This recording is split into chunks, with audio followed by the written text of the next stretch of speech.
Hello everybody and welcome back, and in this tutorial right here I will show you how you can perform two different attacks on the Metasploitable. So just follow my steps.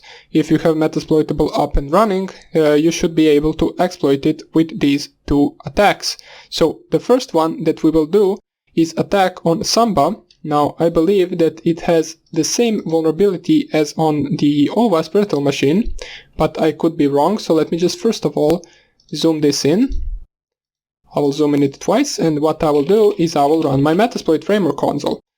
After that we will search for some of the Samba exploits and we will see how we can exploit the Metasploitable virtual machine. So let's wait for this to open. And okay, so we are good to go. Now, right now what we want to do, let's say my OWASP is my Metasploitable, so you run a scan on it.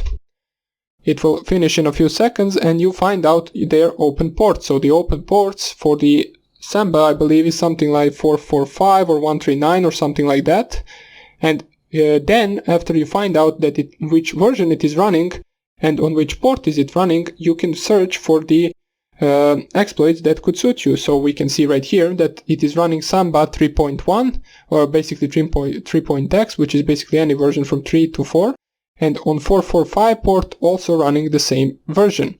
So what we want to do is basically just click here or type here search Samba, and it will list us all of the available exploits for this software. So let me just zoom this out so we can see it a little bit better. And we are not going to use auxiliary anymore. What we will use is the exploit. What we want to use is this one at the moment. So exploit multi-samba usermap _ script.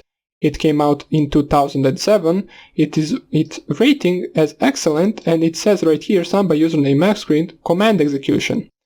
So for example, you could also check out some of the other ones, but let's say the upper one is only working for the versions from 2.2.2 to 2.2.6, so it wouldn't work for our own version. So let's use this one, and I repeat that you need to have the Metasploitable open for this to work. So now that we selected the exploit, let us show our available options right here. You can see that the available options are rhosts and rport. Now, airport is already set as 139, which is correct in my case. Now it can also be 445. If you're running that on both ports, you can actually check that. You can actually check both of them one after another. And what you want to set is set and then the rhosts and then the IP address of your Metasploitable. So I will just do OWASP in my case. It doesn't really matter. After that, what you want to do is actually select the payload that you will use in order to exploit this machine.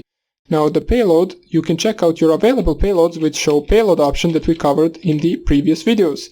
It will print out all of the payloads that you can use for this attack.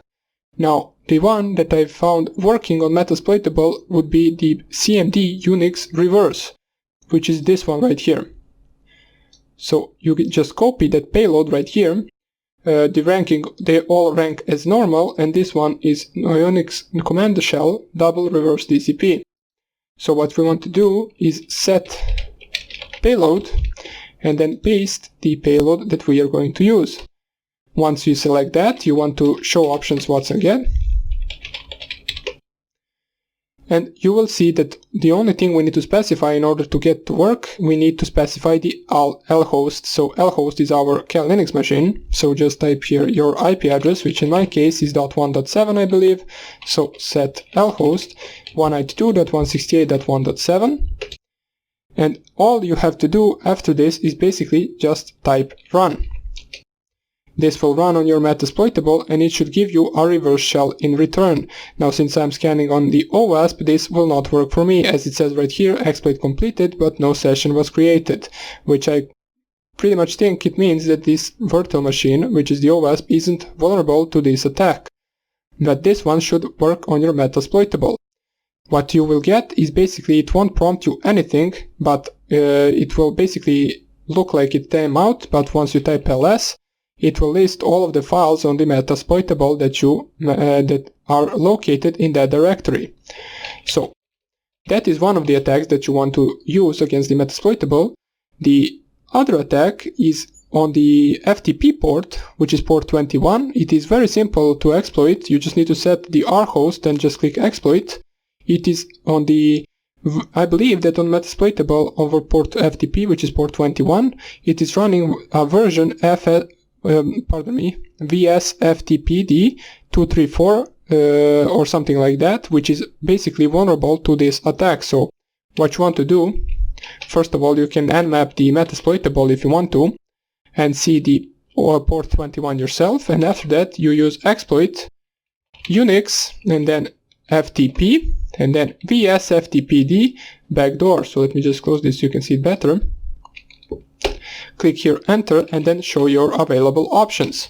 So show options will show you that the only thing you need to specify is rhosts.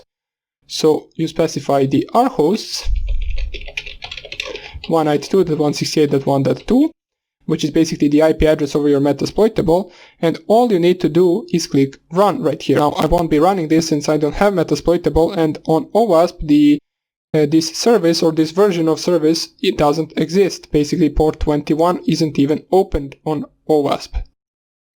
So those are just two attacks that you can try on Metasploitable if you want to.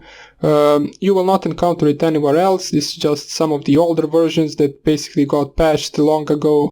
So these are not some of the real-life attacks that you will encounter, but you never know. In the next videos, we will try exploiting the Windows machines. So that will be some of the real-life attacks that you can actually perform with payload, with the Meterpreter shell opened. So we will do that in the next tutorial, and I hope I see you there. Bye!